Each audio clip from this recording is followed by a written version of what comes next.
যশোরবাসী,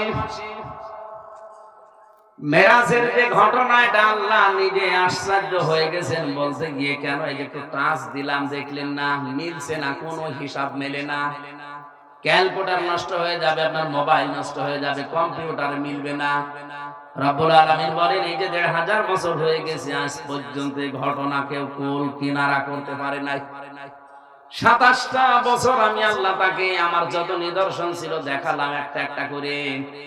৩টা হাদিয়া তাকে দিলাম, আর ১৪টা জিনিস তাকে শিখালাম। যে ৩টা হাদিয়া আমার আল্লাহ, মহান আল্লাহ তাকে দিয়েছিলেন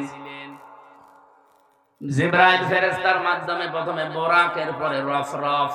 মুত্তাকিনা আলা রফরফিন খুবরি ওয়া আবকারিন হিসান।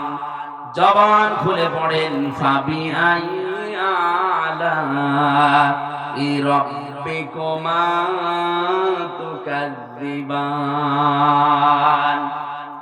এই দুইটা আয়াতে রফরফ শব্দটা আমরা পেয়েছি সূরা রহমানের ভেতরে। এই রফরফ একটা যানবাহন, আমার আল্লাহর কুদরতের বিছানা। সিদরাতুল মুনতাহা পর্যন্ত জিবরাইল তাকে বোরাকে নিয়ে ছেড়ে দেয়। সিদরাতুল শব্দের শাব্দিক অর্থ হচ্ছে বড়ই গাছ, কুল গাছ, বড়ই বলে তো নাকি। আর মুনতাহা মানে শেষ ঠিকানা। ফেরেশতা জিবরাইলের পরে আর যেতে পারেনি। এই রফরফ নামে কুদরতের বিছানায় তাকে নিয়ে গেলেন। একেবারে যত কিছু দেখানো যায় আমার আল্লাহর, প্রথমে আরশ মহল্লা দেখিয়েছেন। রব্বুল আলামিন আরশের সামনে নবীকে দাঁড় করিয়ে বললেন, জুতা নিয়ে চলে আসেন, জুতার ধুলায় আমার আরশ ধন্য হয়ে যাবে। প্রবেশ করালেন আরশে, ডাক দিয়ে বললেন, বন্ধু, পৃথিবীতে মানুষ মানুষের বাড়িতে গেলে মেহমান হয়ে কিছু না কিছু নিয়ে যায়। আপনি আমার মেহমান, কি নিয়ে এসেছেন? নবীজির সঙ্গে সঙ্গে তার মনে পড়ে গেল, আল্লাহুল গনিয়্যু ওয়া আনতুমুল ফুকারা। আল্লাহ পাক বলেন, আমি হচ্ছি ধনী আর পৃথিবীর সব ফকির, দরিদ্র। তা আমরা তো ফকিরের জাত, কি নিয়ে আসবো আপনার জন্য? উনি কথা মনে করে সঙ্গে সঙ্গে সিজদায় পড়ে গেলেন। বহুক্ষণ আরশ মহল্লায় সিজদা অবস্থায় থেকে তিনি মাথা তুললেন, ডাক দিয়ে বলেন, রব্বুল আলামিন, আমি নিয়ে এসেছি আত-তাহিয়াতু লিল্লাহি ওয়াস-সালাওয়াতু ওয়াত-তাইয়্যিবাত। আমার জীবনের যত নেকির কাজ আছে, আমার দেহের এবং আমার মনের সব ইবাদত বন্দেগী, আমি এগুলো তোমার জন্য নিয়ে এসেছি হাদিয়া হিসাবে। আল্লাহ খুশি হয়ে তাকে একটা সালাম দিলেন, আসসালামু আলাইকা আইয়ুহান নাবিয়্যু ওয়া রাহমাতুল্লাহি ওয়া বারাকাতুহু। হে আমার হাবিব, আমি আপনার প্রতি আমার যত রহমত এবং বরকত আছে সব আপনাকে আমি আজকে দিয়ে দিলাম।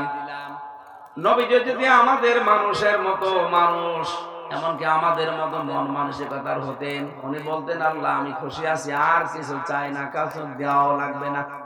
উনি সঙ্গে সঙ্গে মনে করলেন আমাদের কথা, ডাক দিয়ে বলে, রব্বুল আলামিন, আমি একা এসেছি, কিন্তু আমার গুনাহগার উম্মতেরা আছে দুনিয়াতে। কিয়ামত পর্যন্ত আমার উম্মতরা দুনিয়ায় আসবে, তারা কি আপনার সালাম, আপনার রহমত, আপনার বরকত কিছুই পাবে না? সঙ্গে সঙ্গে আল্লাহ পাক ডাক দিয়েছিলেন, আসসালামু আলাইনা ওয়া আলা ইবাদিল্লাহিস সালিহিন। হে নবী, আপনাকে শুধু আমি একা না, কিয়ামত পর্যন্ত আপনার নেককার উম্মত যারা আসবে, আমার বান্দাদের ভেতরে নেককার যারা হবে, এই রহমত, এই শান্তি, এই বরকত তাদের জন্য দিয়ে দিলাম। নবীজির এই উদারতা দেখে আশপাশে যারা আরশ বহনকারী ফেরেশতারা ছিল, তারা মন খুলে বলে উঠেছে, আশহাদু আল্লা ইলাহা ইল্লাল্লাহু ওয়া আশহাদু আন্না মুহাম্মাদান আবদুহু ওয়া রাসূলুহু।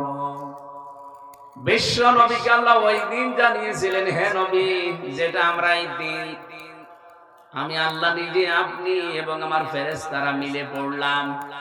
এই কথাটা আমি আল্লাহর এত ভালো লেগেছে, আপনাকে আমি শুধুমাত্র এখান থেকে খালি হাতে ফেরত দিয়ে দেব না, আপনাকে আমি হাদিয়া দেব। 50 ওয়াক্ত নামাজ আপনাকে আমি হাদিয়া দিলাম, আর প্রতি ওয়াক্ত নামাজের বৈঠকে এই আত্তাহিয়াতুটা পড়া ওয়াজিব করে দিলাম। এজন্য আত্তাহিয়াতু যখন পড়বেন, আমার মনে হচ্ছে নবীজির মতো, নবীজি তো আরশে গিয়ে পড়েছিলেন, আমরা আল্লাহর সামনে বসে বসে নীরবে পড়তেছি। যদি আমাদের ওরকম মন তৈরি হয়নি এখনো, 50 ওয়াক্ত নামাজ নিয়ে তিনি খুব খুশি হয়েছিলেন। তিনি ওখান থেকে আসছিলেন, সপ্তম আসমান পাড়ি দিয়ে ষষ্ঠ আসমানে নেমেছেন। সঙ্গে সঙ্গে মুসা নবীর সাথে দেখা। উনি বললেন, হে হাবিব, আপনি আমার চাইতে অনেক দামি, অনেক মর্যাদা সম্পন্ন মানুষ, কিন্তু আপনার চাইতে অভিজ্ঞতা আমার বেশি আছে। পৃথিবীর জমিনে আপনি কয়দিন, আমি কিন্তু অনেক আগে বিদায় নিয়ে এসেছি। আপনার উম্মতের অবস্থা আমি জানি, তারা যে দুর্বল। আমার বনি ইসরাইলের উম্মতেরা এত শক্তিশালী, তাদের মাত্র আল্লাহ এক ওয়াক্ত নামাজ দিয়েছিল, এইটাই সময় মতো পড়তো না। আপনি এক কাজ করেন, আল্লাহকে বলেন এটা যেন সংখ্যা কমিয়ে দেয়। উনি পরপর 9 বার গিয়েছেন, 9 বার এসেছেন। 5 ওয়াক্ত করতে 45 ওয়াক্ত শেষ, মাত্র 5 ওয়াক্ত ছিল। মুসা নবী আবার বললেন, আপনি যান, আরেকটু কমান। নবীজি বলেন, না, আমার লজ্জা করছে। আল্লাহ বারবার আমাকে দিতে চায়, আর আপনি বলেন কমান, আমি আর যেতে পারবো না। রব্বুল আলামিন তাকে তখন কোরআনে কারীমের একটা আয়াত জিবরাইল ফেরেশতাদেরকে দিয়ে শুনিয়েছিলেন, মা ইউবাদদালুল কওলু লাদাইয়া ওয়া মা আনা বিযাল্লামিল লিল আবিদ। সূরা কফের 29 নম্বর আয়াতে আছে, 26 নম্বর পারা 18 নম্বর পৃষ্ঠা 13 নম্বর কি 11 নম্বর লাইনে আছে। আল্লাহ পাক বলেন, হে নবী, আমি যা বলি ওটা আর কোনোদিন পাল্টাই না। একবার যদি আমি কিছু বলে ফেলি, ওটা আর কোনো পরিবর্তন নেই, ওটা ফাইনাল। আমি তো 50 ওয়াক্ত দিয়েছিলাম, আপনার কনসিডারের কারণে আমি কমিয়েছি। আপনার উম্মতদেরকে আপনি যে জানিয়ে দেবেন, তারা যদি এই 5 ওয়াক্ত নামাজও হক আদায় করে পড়তে পারে, আমি আল্লাহ 50 ওয়াক্ত নামাজের সওয়াব তাদের দিয়ে দেব। নবীজিকে ফেরেশতা জিবরাইলকে দিয়ে আল্লাহ যেটা জানিয়েছেন, শব্দটার দিকে খেয়াল করে সুবহানাল্লাহ বলেছেন না আবেগে বললেন? খেয়াল করে বললে আপনি সুবহানাল্লাহ অনেকে বলতো না। আল্লাহ পাক জানিয়েছেন, এই 5 ওয়াক্ত নামাজ যদি হক আদায় করে সময় মতো আপনার উম্মতেরা আদায় করতে পারে, শব্দ দুইটা বলেছিলেন, হক আদায় করে সময় মতো। পরবর্তীতে আল্লাহ কোরআনে সূরা নিসা 103 নম্বর আয়াত নাযিল করে